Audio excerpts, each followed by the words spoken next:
I guess this is it. Having a museum, sharing it with people, and it will be my legacy because even if I'm gone, I created a nice atmosphere here.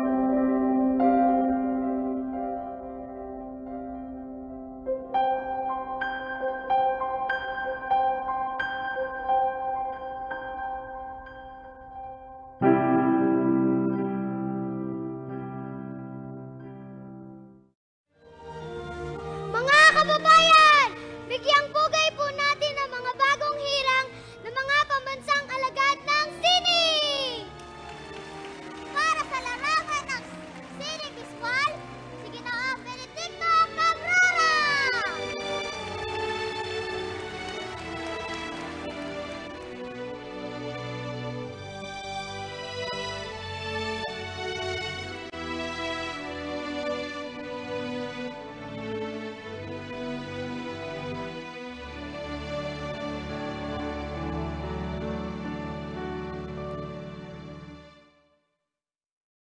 Mula sa kanyang pinagmulan at sinimulan, sa kanyang mga pinanggalingan at sinundan, patungo sa darating pang mga taon at mga bagong paglalakbay na sisimulan.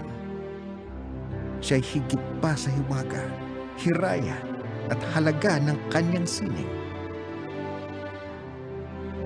Isang Filipinong mas dakila pa sa kanyang pangalan. Ang kwang ko naman talaga is art and nature. So, the mga guests, that's what I offer. And marami nagpapasalamat na thanking me for putting up something like this.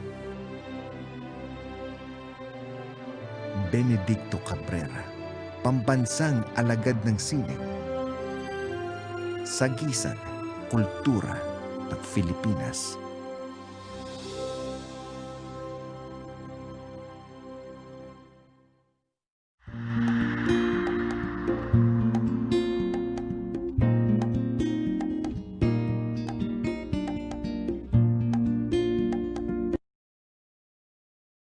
Atid namin ay balanseng pagbabalita. Tapat, responsable, at kung kailangan ng tugon, aksyon! Higit sa kontrobersya, tingnan, busisiin, at unawain ang bawat storya. Kunin natin ang panig ng mga taong nasa gitna ng mga balita. Himayin natin ang mga usapin para mas maintindihan natin. Dayan Querer po. Aljo Bendijo. At Alex Santos, samahan niyo kami tuwing gabi dito lamang sa Ulat Bayan!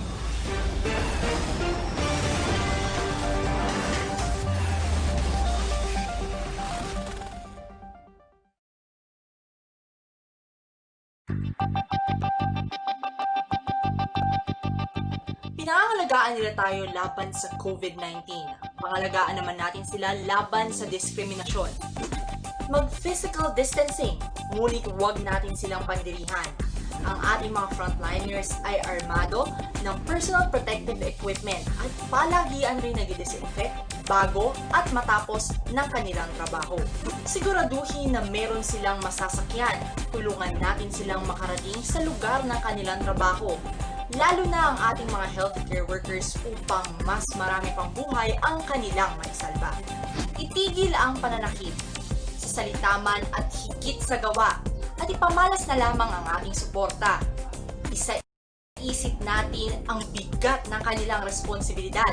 Sila man ay tao rin na napapagod, nahihirapan at nasasaktan.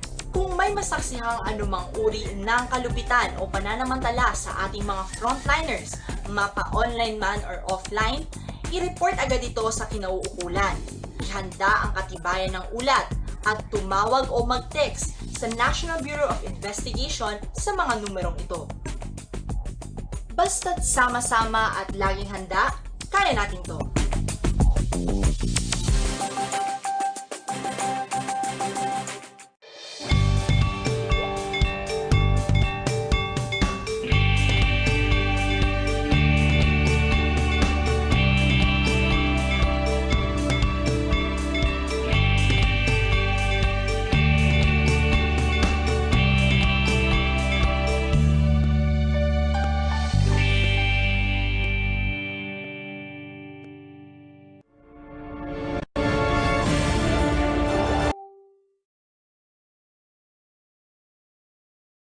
mga kababayan, talaga may problema sa kalusugan at sa kanilang kaligtasan.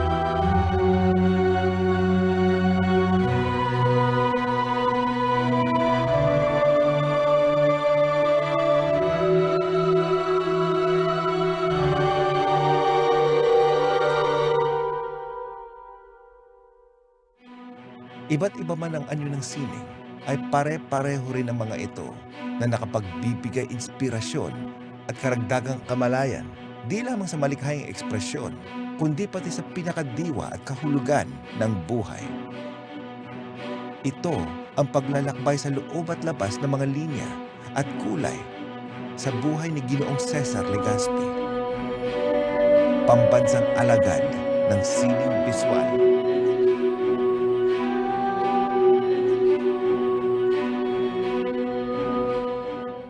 Ikalawa ng Abril taong 1917, ipinanganak si Cesar Torrente Legazpi.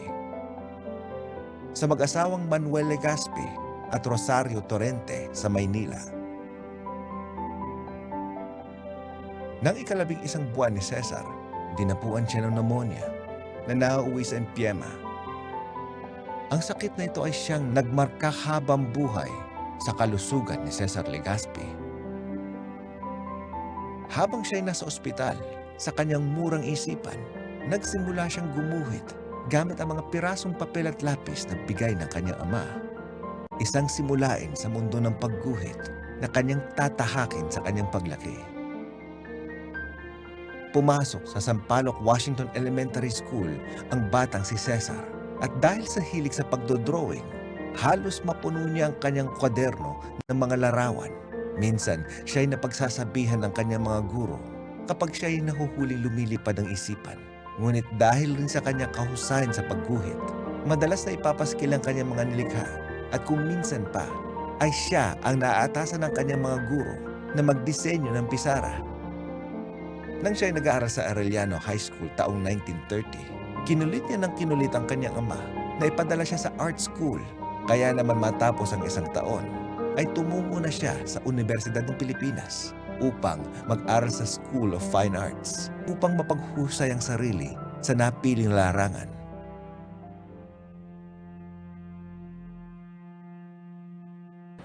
Gumagamit nga siya ng yun yung naging popular na pagkakilala sa kanya. Gumagamit siya ng palette knife. Bago dumating sa punto na yun nga, nagdo-drawing muna siya. Magdo-drawing siya kahit anong oras ng araw. Actually, mahilig talaga siya mag-drawing. Minsan yung mga drawings magiging painting, minsan hindi. Pero doon nag-uumpisa. Estudyante pa lang si Cesar Legazpi ay agad nang napansin ang kanyang talento sa pagguhit. Di pa man siya tapos sa pag-aaral, ay naging ilustrador na siya sa Elizalde & Company, isang ahensya ng advertising. Dito sinimulan ni Cesar Legazpi ang kanyang karera.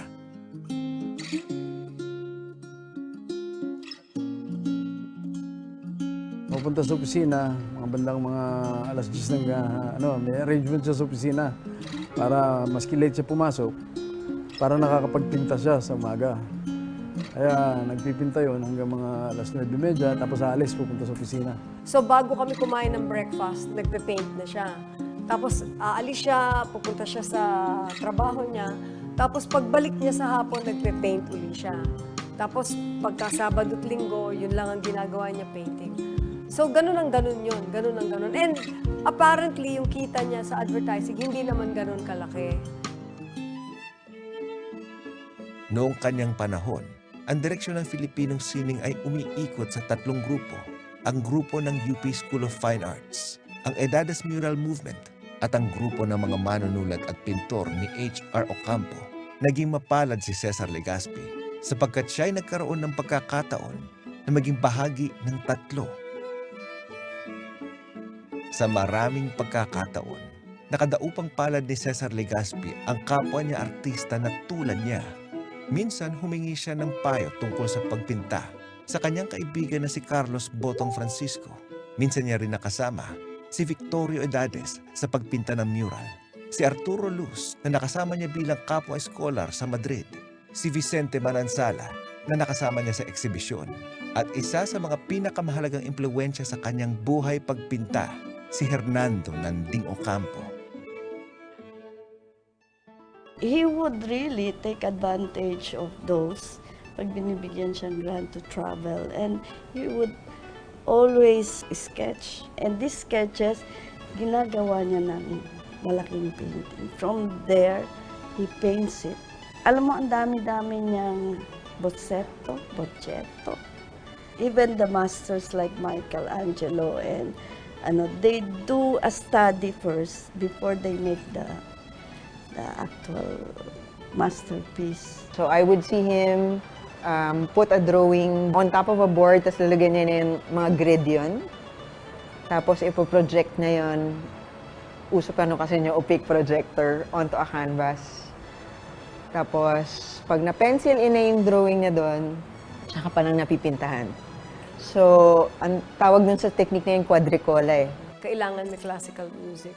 And then, ang gamit niya palagi yung palette knife. Never did I see him use a brush. Lalo na yung ginagamitan niya ng mga paleta. Talagang interesting kasi napakahirap gumamit nun, no? Hindi siya brush. Pero matalim, makikita mo yung pati yung bagsak ng kulay, tama-tama lang dun sa na kanyang-kanya talaga. Pag nakita mo, hindi mo pwedeng sabihin na gawa ng iba. Gawa talaga ni Mang Cesar Legazpi yung gawa. Actually, what is unique is the approach of the palette knife, which is a play of a figure-ground relationship. That is, the ground and the figure is in conversation. So this is very unique. And it's very hard, a very hard technique that you leave out a paint behind. Parang madali sa sa brush eh. Pero yung iniwan mo na kinayod mo na parang kayod, pero ayos.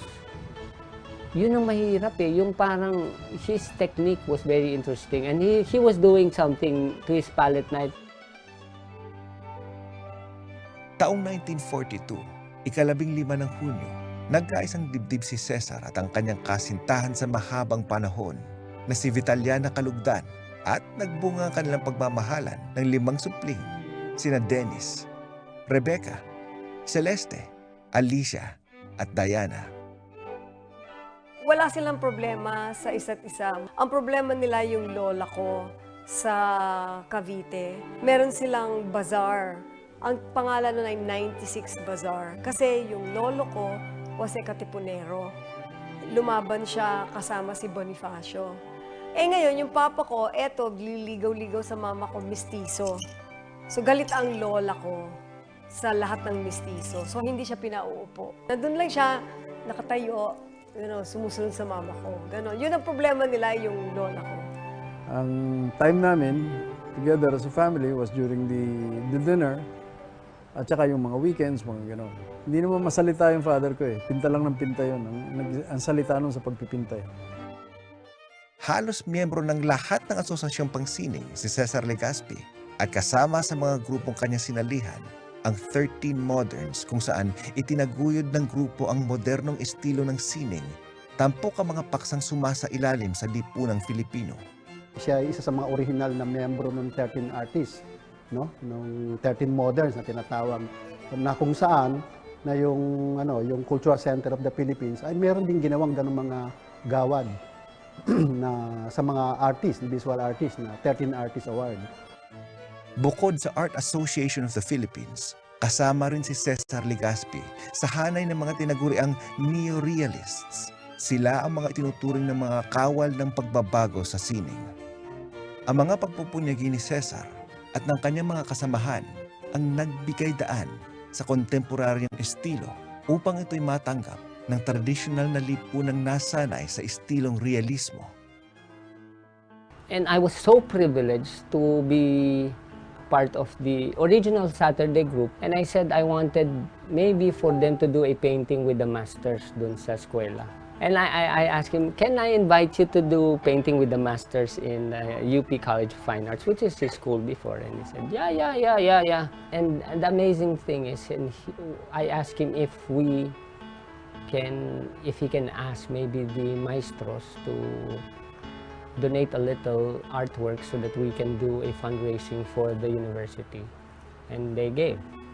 So during our time, we were able to donate computers, enlargers, a library, because of what the maestro did for us, because they were people who bought the work, and we had more funds actually than the University Student Council during that time.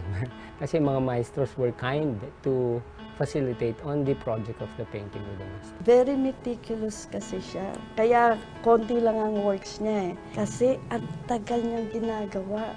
Bawat sulok. Sabi nung mga kasama niya, ay nako, nagaganchilyo na naman si Mang Cesar. Di ba yung meticulous kasi ganchilyo? Yung corner na yon hanggang hindi niya alisan yon. Nanumbalik ang sakit ni Cesar Legazpi noong siya'y 28 taong gulang.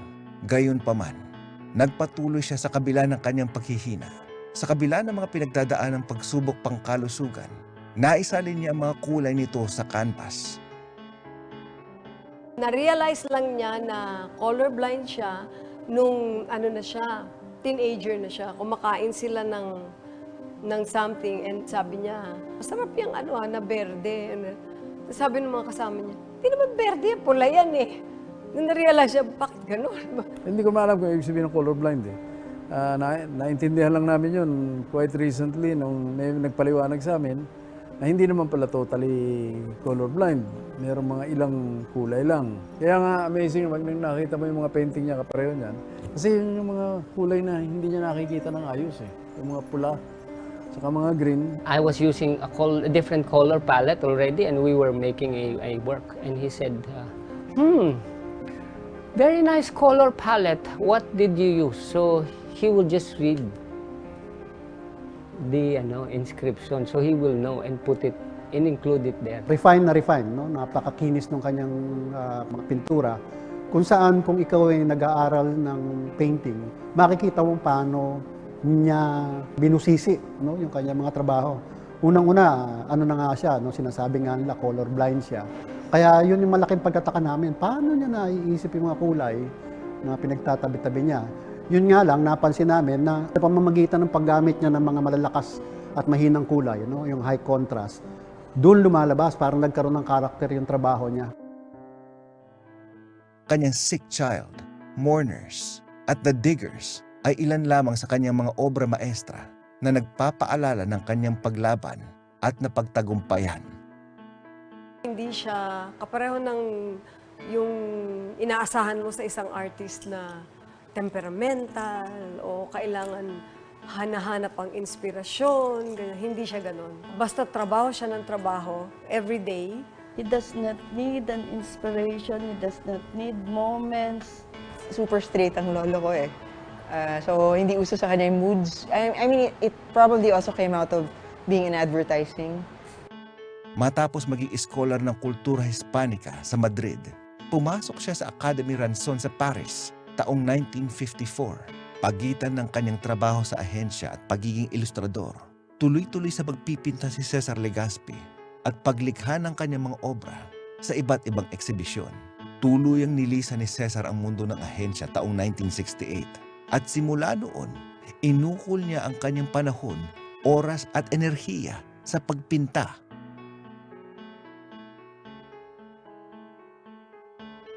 He also expresses his emotions sa painting. Tanda ko nga, nung medyo may sakit na, malapit na yung, siguro 1993 na, kalalabas na sa marami siyang sakit-sakit na nararamdaman. Mga painting yun, ang pangalan, Pain. Hindi mo kailangang malaan ng title. Kasi pag tingnan mo pala yung painting, maalam mo, it's about pain.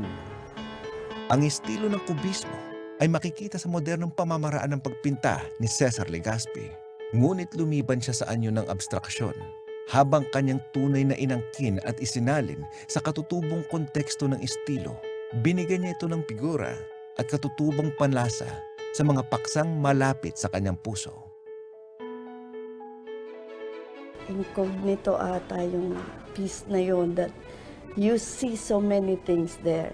However, I don't know why they are there. Siguro because the painting was done and these things were incognito. So talaga hinide niya. And maybe he wants the audience is to see, sige nga, kung makikita nyo yung tinago ko.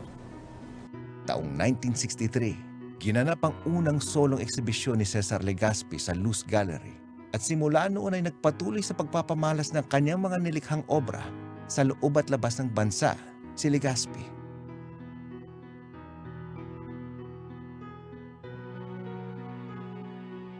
Meron yan, yung last sketch niya when he was in the hospital, nagdududal siya, parang wheelchair. That was the last doodle, drawing niya. The Survivor is an art piece, which is very precious because that art piece was given and dedicated to the wife. And then, this one is very, that's 1946. So that's the oldest Legazpi work. At saka ibang-iba siya. Kasi this is right after the war. So nirigalo niya sa akin nung wedding day ko. Kasi hiningi ko yan, inayos niya, nirigalo niya sa akin. At higit pa sa mga natamang pagkilala at gantimpala bilang pintor, ang mga larawang kanyang nilikha ay maituturing na mahahalagang kayamanang panlahi na magsisilbing mga bantayog ng kanyang kadakilaan bilang pambansang alagad ng sining. Actually, yung mga gadgets, no? Yun yung siguro unang-unang sa akin na siguro hindi naman mamasamain. Actually, gumawa din ako ng version na yun. Kasi nga, tinamaan ako Kasi yun yung unang yun yung panahon na pinakita niya yung tunggalian ng makinarya at ng tao. Pinakita niya mismo yung tunggalian ng teknolohiya at yung mismong tao, di ba? Kaya kung hanggang ngayon, tututuusin, yung pa rin, yung banggaan, di ba? Ganda nga parang alien sila May mga, pag nakita mo yung mga yan, grabe, mag-isip to, biro mo, ang tanda na, parang nung painting, pero current na current, alien na alien, no? Pinaka-favorite ko yung The Survivor. Niregalo niya yung sa mama ko, sabi niya, this is the Filipino people. Talks about humanity. He talks about the struggle of himself as an artist. That is, it was the first actually work that he gave to Tita Betty, and because it was featuring himself coming out from the ground. But aside from an artist struggle, he was also talking about humanity as a whole. Kasi World War II yan Nung time na yun, madaming gera na nangyayari, and how the Filipinos were also struggling to have a place in history, to have a country of its own. So Descent, when we showed it at the Lying in State exhibition for the Centennial, we kind of pegged it on the chronology of the works kasi. So we were looking at a period where it was very problematic for the nation as well. Pwede mo siyang tingnan as human descent, yung isang taong bumabagsak at nalululong sa kadiliman. But it's a very interesting work in terms of light and shadow. Ang mga larawang nilikha ni Legazpi ay hindi lumalayo sa realidad at dimensyong kanyang ginagalawan. Ang kanyang mga obra ay sumasalamin sa universal na karanasang pantao. Ang kanyang mga inspirasyon sa buhay, mga panloob at panlabas na puwersang sumusubok sa kanyang kakayahan. Alam mo, hindi siya ready sa talent niya. He wants to share, he wants to interact. Very generous. Not only his resources and talent. Yung year 1917 was to me a very special year. Kasi napakaraming national artist na pinanganak on that year. Amazing! Sunod-sunod. Parang may nangyari sa ating bayan noong 1917 at biniyayaan ng langit. At lahat sila mga henyo. So, maaari tayong tumingin sa kanilang ginawa at ipagmalaki sa buong mundo na meron tayong mga kapwa Pilipino na napakagagaling at napaka-committed sa art at talagang maipagyayabang. as an artist, he was sharing to me some of the things he wanted to do, like Xerox art, mga ganyan, that we didn't see. He was trying it, but he said, never copy me. The copy was never forget being an artist and do not be stuck with the demands of the art community. Pinakamalaking contribution niya sa art, yung pagkakaalis ng art natin sa naturalists dati. Art din naman talaga yun. Pero ibang era yun eh. Kaya yung pagkakaalis natin doon, isa siya sa mga contributor doon. Tawag nila ng 13 Moderns. Magmula no, nag-iba ang art ng Pilipinas. And we entered a different era. Not only era, but also a different place. It took a generation, their generation in particular, to gamble their practice that way. To be able to think beyond what was accepted, it continues to be an important contribution. Pakilala yung mga national artists natin sa public spaces, na exhibition sa mga malls, para yung mga tao mismo, mga millennials, makakilala na naman. Meron na palang ganitong mga artists na gumawa at mas malawak na yung kanilang naabot.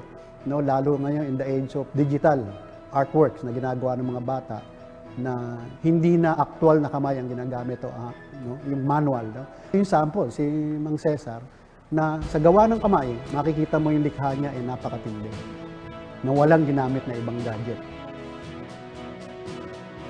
Hanggang sa kahuli-hulihang sandali, hindi tumigil si Ginoong Cesar Legazpi sa pagguhit at pagpinta. Ipinakita niya na walang pisikal na kondisyon ang maaaring makagapos at makakahon sa kanyang kakayahan at imahinasyon.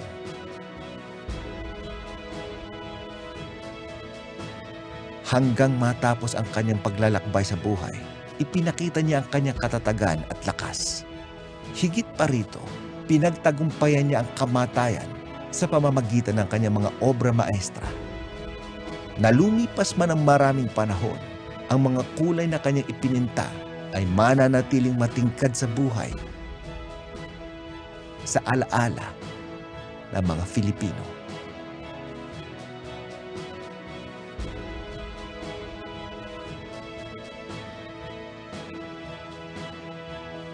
Cesar Legazpi, pambansang alagad ng sining sa sining biswal, sa gisag kultura ng Pilipinas.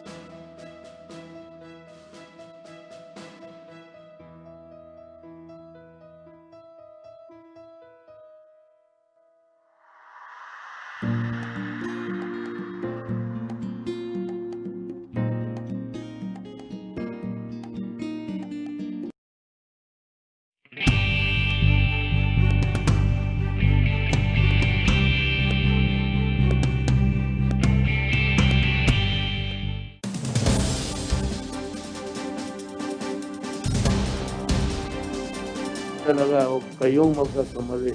Itong PhilHealth, sabi ko, yayariin ko kayo. Maniwala kayo. Yung mga inosente naman, wala kayong dapat yan. Tahimik lang kayo at continue working.